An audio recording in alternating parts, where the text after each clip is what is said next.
Fix and flip or hold and rent on the next Don't Bet the House.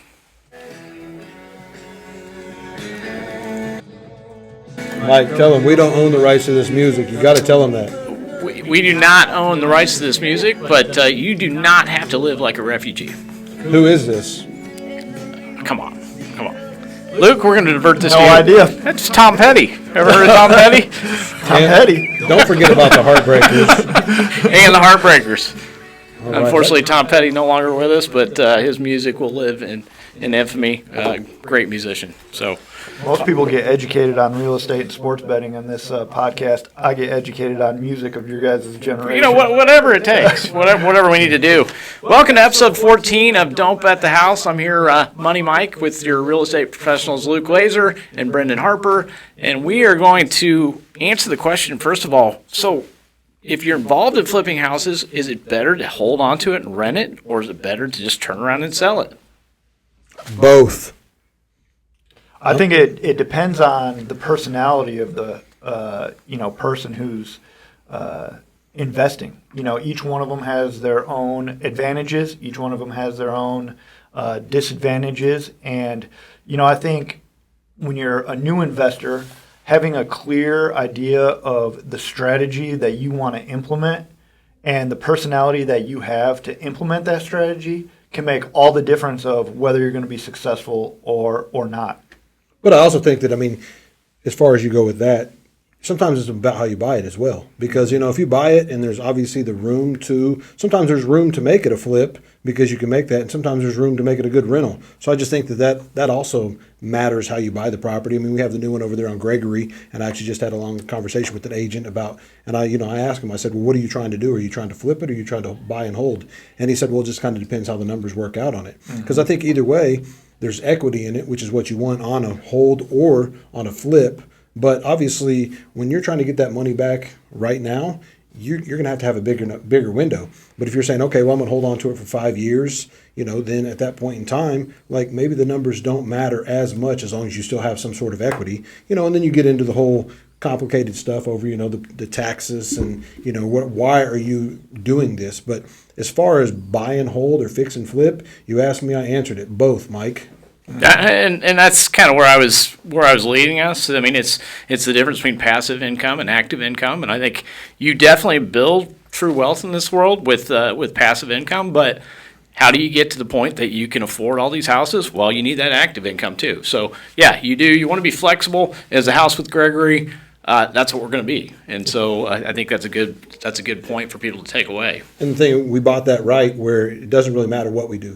Would I like to hold on to that possibly? Yeah, I think it'd be a great rental, but it'd be a great flip as well. Mm-hmm. And so that's just, I don't really think it matters. I do think that as a first-time investor or somebody just getting into it, sometimes, when you take and you put all your money towards a rental, at that point in time, it takes away a little bit of your cash flow. Mm-hmm. So, why not build that account by doing a few flips? And at that point in time, now you can have a few flips, go ahead and you can get a rental. And once you get one rental, what's nice about it is especially if you don't take all the equity out of it and you find one, like I bought on 83rd, you put a little bit of equity into, you fix it up a little bit, you get enough equity. I can refinance out of that. I can pull my cash out. I can take that money and go buy another rental right away. So it just helps you in that strategy, I think, more instead of long term, just trying to build your acquisitions to be able to, continue to do more things and, rental or flips and rentals. Yep. Right. I think that's one of the beautiful things about real estate is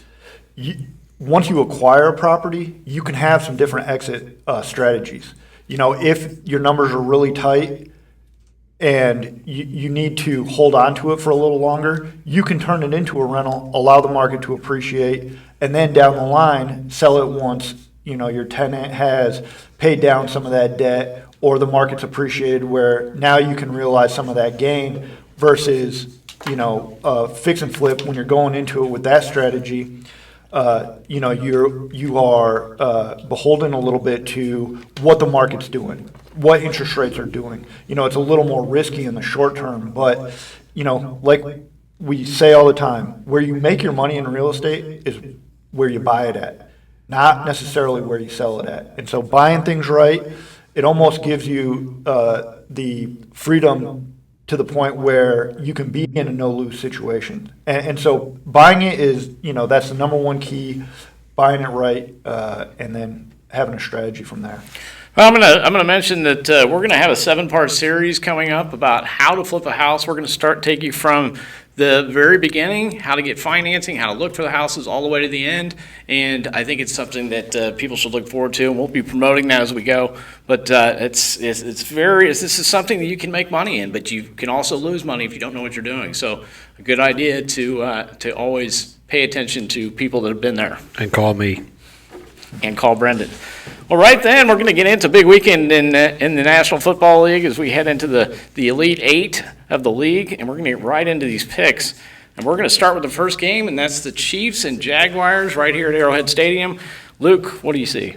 I like, we were talking about this before we started our podcast. I think this week is one of the weeks that the spread it's really tough to pick based off of the spread.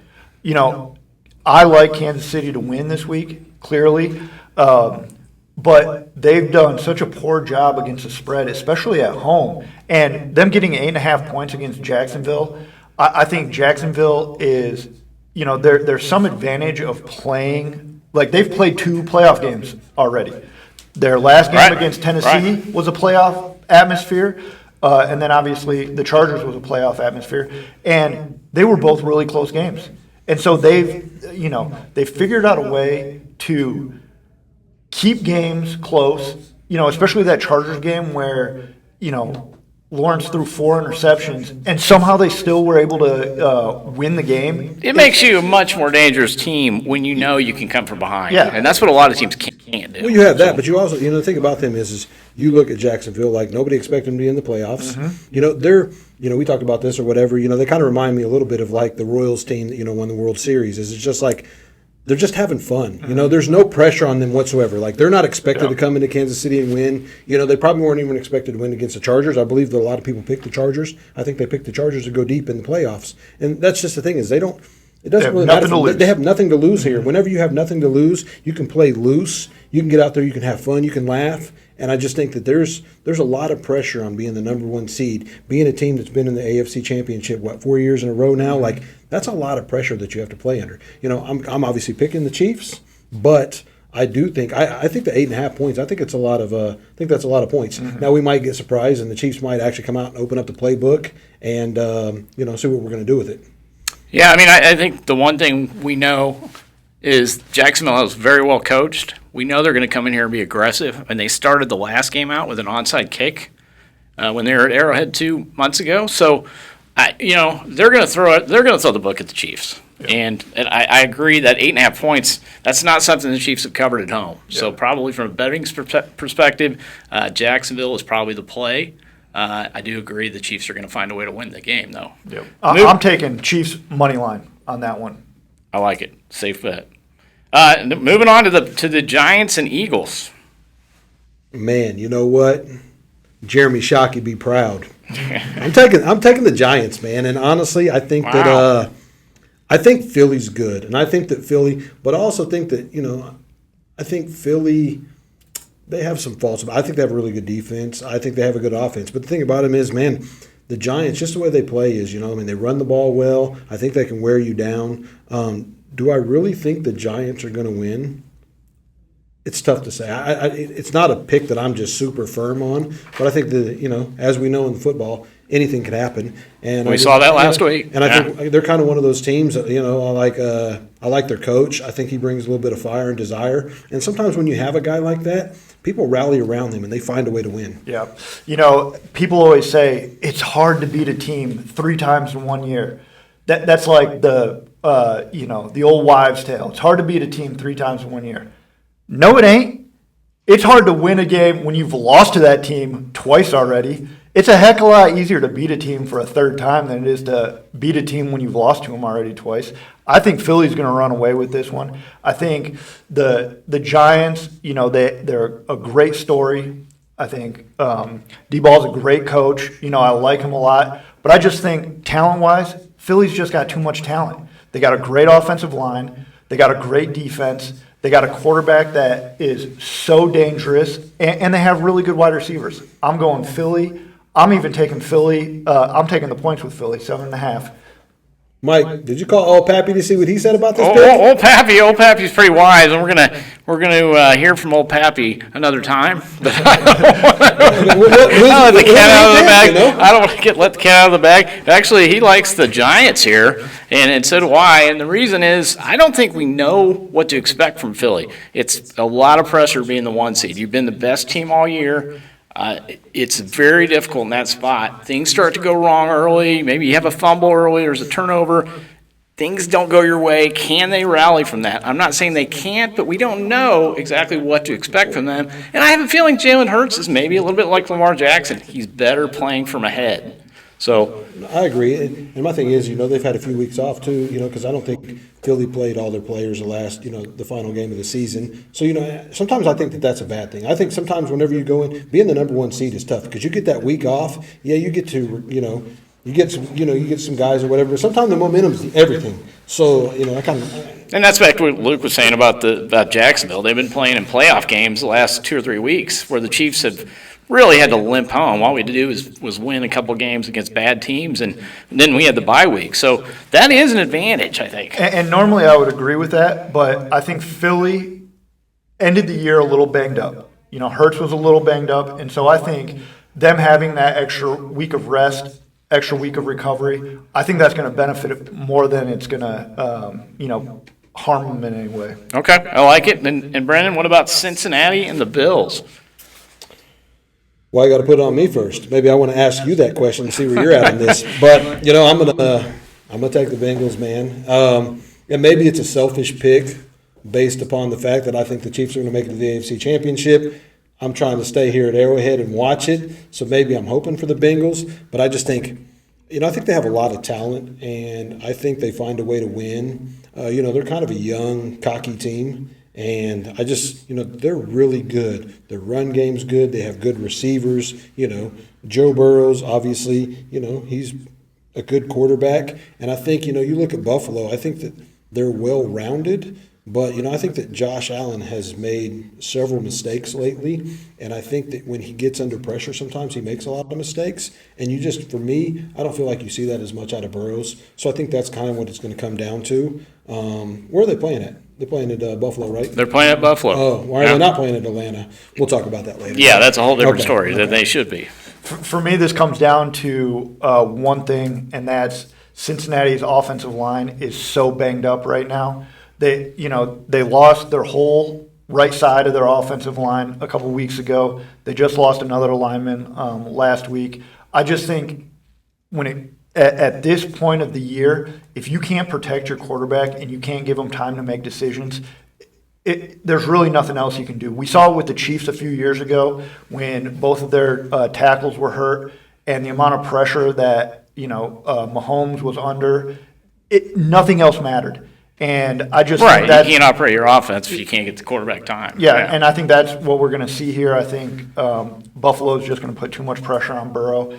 And so I'm taking Buffalo. And that all makes sense. And I'll bring up this point, though. The Buffalo, since Von Miller got hurt, they were third in the NFL in sack pressure rate. Now they're 27th since he's been out. So they haven't been able to generate nearly the pressure. So you would expect them to maybe come at him from different angles. It's definitely a weakness of the Bengals is their offensive line. But, I think in this spot, I just don't expect Buffalo to play poorly again. Because if they play anything like that, they will lose to Cincinnati, who's maybe the toughest team to play, I think, in the AFC field. I'm going to go ahead and take Buffalo in this game. I think they're going to rally, and they really want this. I think the league wants them to win it. Another story. And so that's the direction I'm going. We got one game left, 49ers and Cowboys. Mike, are you saying that the NFL influences games?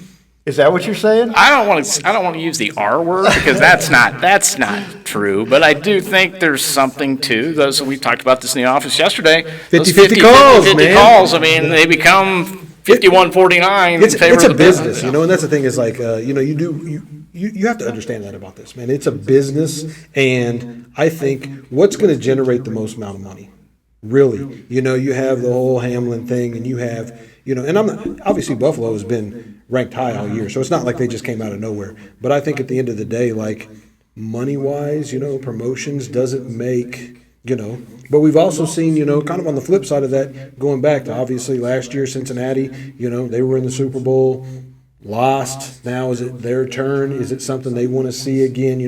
It's really hard to say. And I think that, what is this, a 5-point game? Yep, 5-point spread. Yep.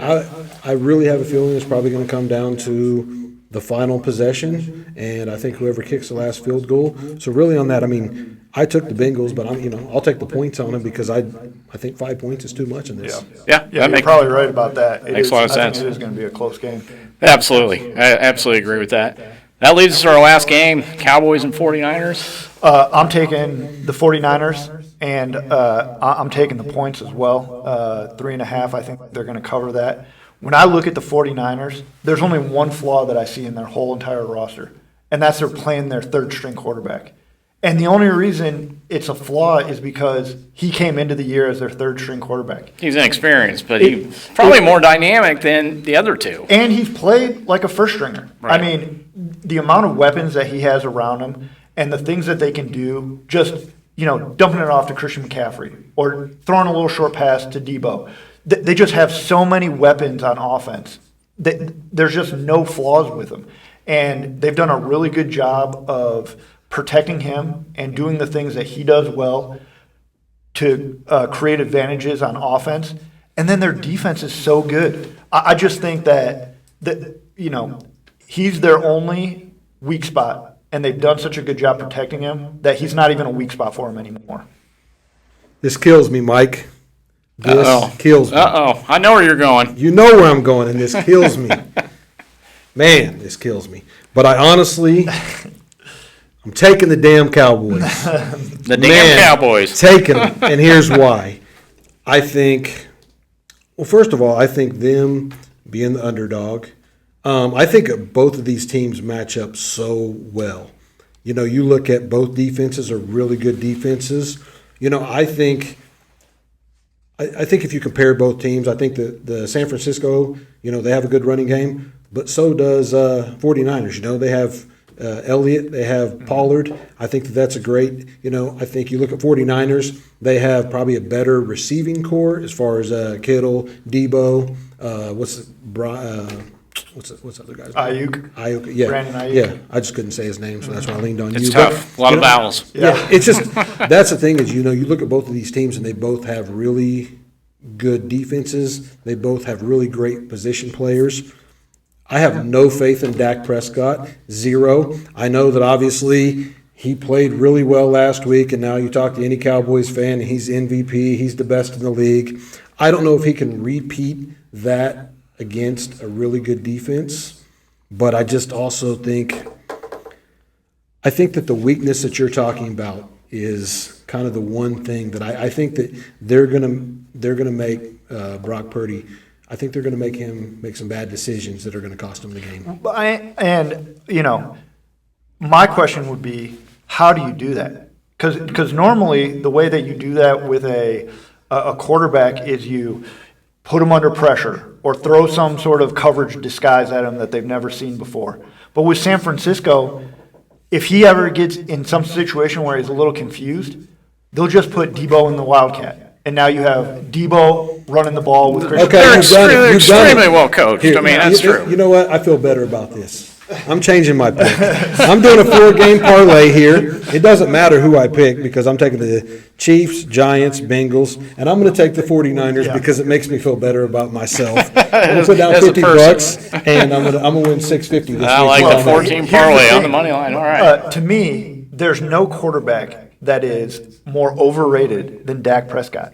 Cody Quillo, did you hear that? Overrated Dak Prescott. When you look at his numbers, he's thrown like 11 interceptions in his last 6 games. And you can't win that way. And he has the most interceptions in the league. And how many games did he miss? 4?